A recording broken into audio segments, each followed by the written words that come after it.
हर हर महादेव दोस्तों, आप सुन रहे थे मेरे साथ मनमर्सियां भाग 18। गुड्डू पिंकी से मिलना चाहता था, लेकिन गोलू ने झूठी कहानी बताकर गुड्डू को रोक दिया। एक तो गोलू पिंकी से प्यार करता था और दूसरा वह नहीं चाहता था कि गुड्डू के मन में पिंकी को लेकर भावनाएं जगे। गोलू गाना गाता हुआ नाश्ता करने चला गया। गुड्डू वही सोफे पर बैठा रहा। शगुन गोलू को नाश्ता देने आई तो गोलू ने कहा, भाभी बैठो ना, हमें आपसे कुछ बात करनी है। जी गोलू जी, कहिए, सब ठीक तो है ना? शगुन को लगा कोई गड़बड़ हुई है, इसलिए घबराते हुए पूछा। अरे भाभी, हमारी जिंदगी का तो पूछो ही मत। जे कांड और हम साथ साथ चलेंगे। हम जे कह रहे थे कि जे डेस्टिनेशन वेडिंग कहाँ होती है, मतलब कैसे होती है?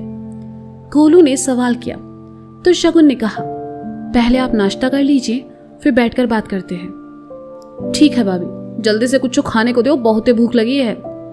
गोलू ने कहा तो शगुन ने उसकी प्लेट में परोसा और खुद उठकर किचन की ओर चली आई। उसने मिश्राइन से नजरें बचाकर गुड्डू के लिए एक पराठा रखा और बाहर चली आई। उसने गुड्डू के सामने प्लेट रखते हुए कहा, अंकल जी नहाने गए हैं, वो देखिए, इससे पहले ये खा लीजिए। गुड्डू ने देखा प्लेट में आज ओट्स नहीं पराठा है तो उसने शगुन की ओर देखकर हैरानी से कहा, तुम ना हमारी समझ से बाहर हो। कल खुद खिलाया, रात में मना किया, अभी खुद खिला रही हो, बाद में खुद ही मना करोगी। कब माता वाता आती है क्या तुम में? शगुन मुस्कुराई और कहा, रात में ज्यादा तीखा खाएंगे तो आपको एसिडिटी प्रॉब्लम हो जाएगी।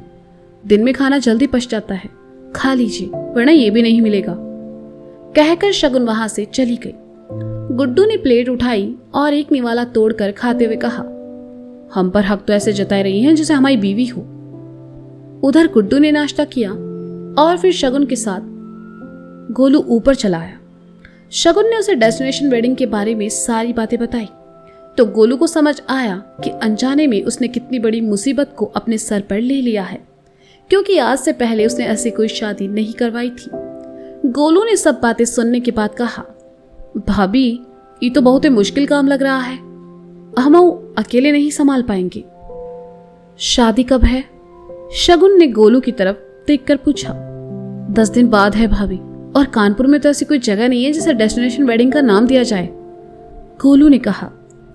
गोलू जी, उनका बजट कितना होगा? शगुन ने पूछा। बहुत ही पैसे वाले हैं भाभी, 10-20 लाख तो नॉर्मल है उनके लिए। दिक्कत बजट में नहीं आ रही, दिक्कत आ रही है अरेंजमेंट में। वो कैसे करेंगे? गुड्डू भैया होते तो सब कर देते। गोलू ने उदास होकर कहा। गोलू जी, अगर आप पापा जी से बात कर ले तो हम इस ऑर्डर में आपके साथ काम कर सकते हैं। शगुन ने कहा। खा भाभी, सच में? अरे अम्मा, अभी जाकर मिश्रा जी से पूछ लेते हैं, उना नहीं कहेंगे। गोलू ने उठने की कोशिश करते हुए कहा तो शगुन ने उसे वापस बैठाते हुए कहा, गोलू जी अभी नहीं, पहले मैं पापा जी से बात कर लूं, उसके बाद।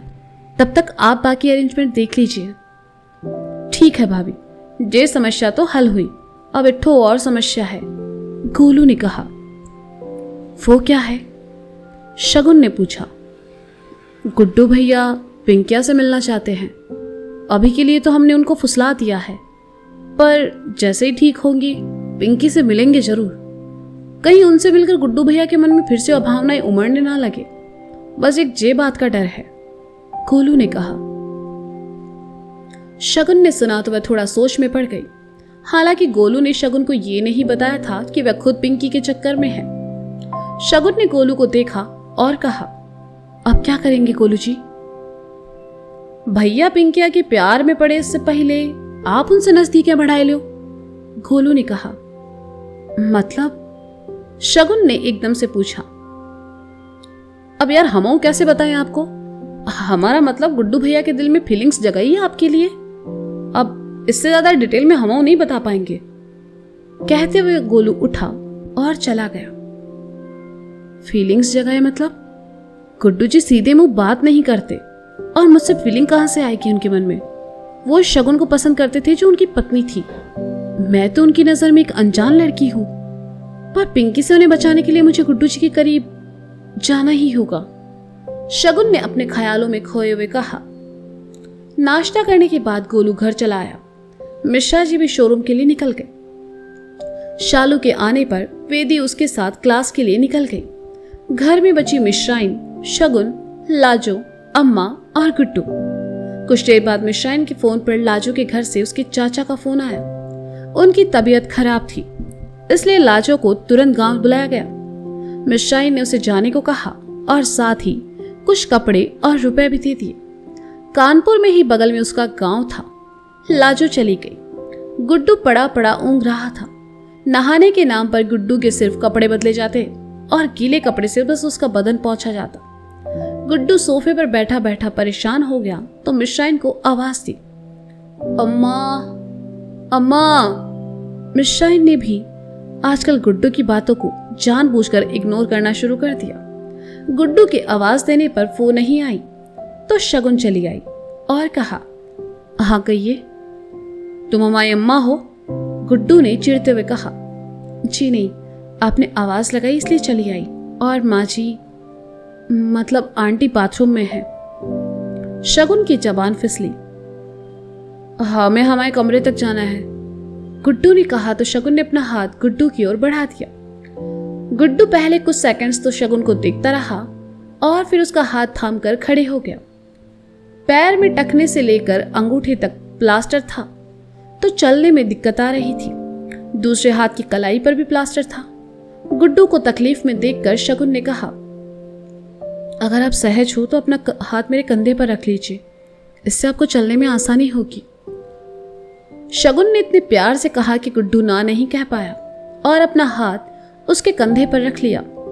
गुड्डू के लिए हैरानी की बात यह थी कि एक अनजान लड़की के करीब आकर भी वह सहज था, बस उसकी धड़कनें कभी उसका साथ नहीं देती थी। अभी दोनों 2-4 कदम ही चले थे कि गली में खेल रहे बच्चों की बॉल सीधे आकर शगुन की तरफ आई। गुड्डू ने देखा तो शगुन के कंधे पर रखे हाथ से उसे अपनी ओर धकेला और बॉल को कैच करके चिल्लाया, अबे ध्यान से, किसी को लग जाएगी। शगुन जो कि गुड्डू के इतना करीब थी, अपनी धड़कनों को नॉर्मल करने में लगी हुई थी। शगुन को चुप देखकर गुड्डू ने कहा, ठीक हो? हाँ, मैं ठीक हूँ, चलिए। कहते हुए शगुन गुड्डू के साथ आगे बढ़ गई। गुड्डू शगुन के साथ अपने कमरे में आया। शगुन ने उसे बिस्तर पर बिठाया और जाने लगी तो गुड्डू ने कहा, सुनिए। शगुन मुस्कुरा उठी और पलट कर कहा, जी कहिए। पिताजी तो कह रहे थे कि तुम बनारस से यहाँ पढ़ाई करने के लिए आई हो, पर ना तो तुम कहीं नहीं जाती, घर में ही रहती हो। गुड्डू ने कहा, अभी जून चल रहा है, कॉलेज जुलाई में खुलेंगे, तब जाएंगे ना। शगुन ने बहाना बनाते हुए कहा, ये भी सही है। वैसे कौन सी ईयर में हो? गुड्डू ने पूछा। मैं फर्स्ट ईयर से एडमिशन लूंगी। शगुन ने फंसते हुए कहा, हमारी कोई हेल्प चाहिए तो कहना, हम टॉपर रहे हैं हमारे कॉलेज के।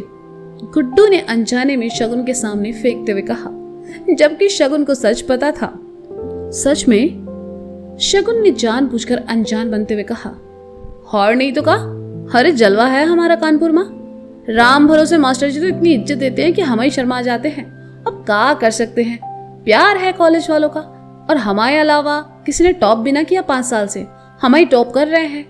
गुड्डू को लगा शगुन उसकी बातों में आ गई है, इसलिए उसने लंबी फेंकते हुए कहा, 5 साल क्यों, कॉलेज तो 3 साल का होता है ना। शगुन ने कहा, अरे वो कहा है 3 साल टॉप किए, अब 3 नंबर है कि अशुभ होता है, तो हम सोचे 2 बार और टॉप कर लेते हैं, तो कर लिया 5 बार। गुड्डू ने भी कुछ उटपटांग बोलते हुए कहा। मन ही मन शगुन को खूब हंसी आ रही थी, क्योंकि गुड्डू अब भी नहीं बदला था। उसे आज भी खुद की तारीफ करना उतना ही पसंद था जितना पहले। गुड्डू वहीं बैठकर शगुन को अपने कॉलेज के बारे में बताने लगा और शगुन मुस्कुराते हुए सुनने लगी। ये सब बातें वह गुड्डू से पहले भी सुन चुकी थी, लेकिन फिर सुनने में भी उसे वही खुशी मिल रही थी। शगुन को ऐसे मुस्कुराते देखकर गुड्डू ने कहा, तुम का चिकाई तो नहीं कर रही हो हमारी? नहीं, मैं क्यों करूंगी, मुझे तो आपकी महानता जानकर खुशी हो रही है। सच में कितने महान है ना आप। आपके कॉलेज वालों को ना आपकी फोटो लगानी चाहिए कॉलेज की दीवार पर। शगुन ने गुड्डू की तारीफ में कुछ ज्यादा ही बोल दिया। अरे बस, हमें शर्म आ रही है, हाँ मैं इतनी तारीफ ना करो यार। गुड्डू ने शर्माते हुए कहा। क्यों? शगुन ने पूछा। कहा है कि नजर लग जाती है। गुड्डू ने कहा। ये तो सही कहा आपने गुड्डू जी। शगुन ने कहा। देखो बाबू, ऐसा है, हमारे साथ ना ज्यादा फ्रैंक होने की जरूरत नहीं है। हम हो तुम्हारे सीनियर, का समझे? गुड्डू का रवैया एकदम से बदल गया, लेकिन शगुन को इससे कोई फर्क नहीं पड़ा। वो तो चाहती थी बस गुड्डू ऐसे ही उससे दिन भर बात करता रहे। फिर बड़े प्यार से गुड्डू को देखते रही तो गुड्डू ने कहा, कहाँ खोई हो? चलो जाओ, हमें आराम करना है। कहते हुए गुड्डू ने अपना पैर ऊपर बिस्तर पर रखा और लेट गया। शगुन वहां से बाहर चली आई, लेकिन बाहर आते ही जोर जोर से हंसने लगी। गुड्डू ने जो भर भर के झूठ बोला था उसके बाद तो किसी को भी हंसी आती। बनारस, उत्तर प्रदेश। प्रीति ऑफिस में अपनी डेस्क पर बैठी काम कर रही थी। तभी किसी काम से प्रिंट आउट निकालने वे ऑफिस में रखी मशीन की तरफ गई तो बगल वाले केबिन से एक जानी पहचानी आवाज उसके कानों में पड़ी। प्रीति ने थोड़ा सा झांक कर देखा। रोहन और ऑफिस के 3 लोग और बैठे थे। तभी उनमें से किसी एक ने कहा, यार रोहन, तेरे मजे हैं। जिस लड़की को तू पसंद करता था उसी के घर में पेइंग गेस्ट बनकर रह रहा है और अब उसे अपने ही ऑफिस में जॉब भी दिला दी। भाई मानना पड़ेगा। अरे नहीं यार, ऐसा कुछ नहीं है। मेरे अंकल प्रीति के पापा के दोस्त हैं। रोहन ने कहा। रहने दे भाई, उसके घर में रहकर उसको पटाना तेरे लिए बाएं हाथ का खेल है, एक लड़के ने कहा। तो बाकी सब हंस पड़े। प्रीति को यह सब बर्दाश्त नहीं हुआ तो उसने गेट खोला और अंदर आकर रोहन से कहा, ओह, तो ये था तुम्हारा प्लान। बहुत सही किया रोहन। तो अब तुम ही बता दो कैसे पटाना पसंद करोगे मुझे। प्रीति को वहां देखकर सब हैरान रह गए। बेचारे रोहन के चेहरे पर तो हवैया उड़ने लगी। उसने कहा, प्रीति, वो ये लोग बस मजाक कर रहे थे। बस रोहन, मैं कोई दूध पीती बच्ची नहीं हूं जो मजाक और कमेंट्स में फर्क ना कर पाऊं। कहकर प्रीति वहां से जाने लगी तो रोहन ने उसका हाथ पकड़कर उसे रोकते हुए कहा, प्रीति, ऐसा नहीं है। आइंदा से मेरा हाथ पकड़ने की कोशिश भी की तो मुझसे बुरा कोई नहीं होगा। कहते हुए प्रीति ने अपना हाथ छुड़ाया और वहां से चली गई। ऑफिस खत्म होने में अभी 1 घंटा बाकी था, लेकिन प्रीति के लिए 2 मिनट भी वहां बैठना मुश्किल हो रहा था। उसने अपना बैग उठाया और वहां से निकल गई। प्रीति पैदल ही घर के लिए चल पड़ी। फिर रोहन को पसंद करती थी, लेकिन रोहन उसे लेकर ऐसी सोच रखता है, प्रीति को जानकर बुरा लगा। चलते चलते वह 80 घाट के सामने से गुजरी। प्रीति जिस बनारस को पसंद नहीं करती थी, आज सहसा ही उसके कदम घाट की सीढ़ियों की ओर बढ़ गए। वह नीचे चली आई और सीढ़ी पर आकर बैठ गई। शाम होने लगी। प्रीति उदास सी घाट के पानी को देखते रही। उसका मन बहुत दुखी था और ऐसे में वह शगुन को बहुत मिस कर रही थी। प्रीति ने बैग से फोन निकाला और शगुन को फोन लगाया, पर काम में बिजी होने की वजह से शगुन फोन नहीं उठा पाई। प्रीति ने फोन जेब में डाल लिया और कहा, आप सच कहती थी दी, मन जब उदास हो तब इस जगह का महत्व समझ आता है। तो दोस्तों, ये था मनमर्जियां भाग 18। इसका अगला भाग आप जल्द ही सुनेंगे मेरे साथ। तब तक के लिए शुक्रिया, बाय बाय, अपना ख्याल रखिए और हाँ, सुनते रहिए मनमर्जियां मेरे साथ। Bye bye.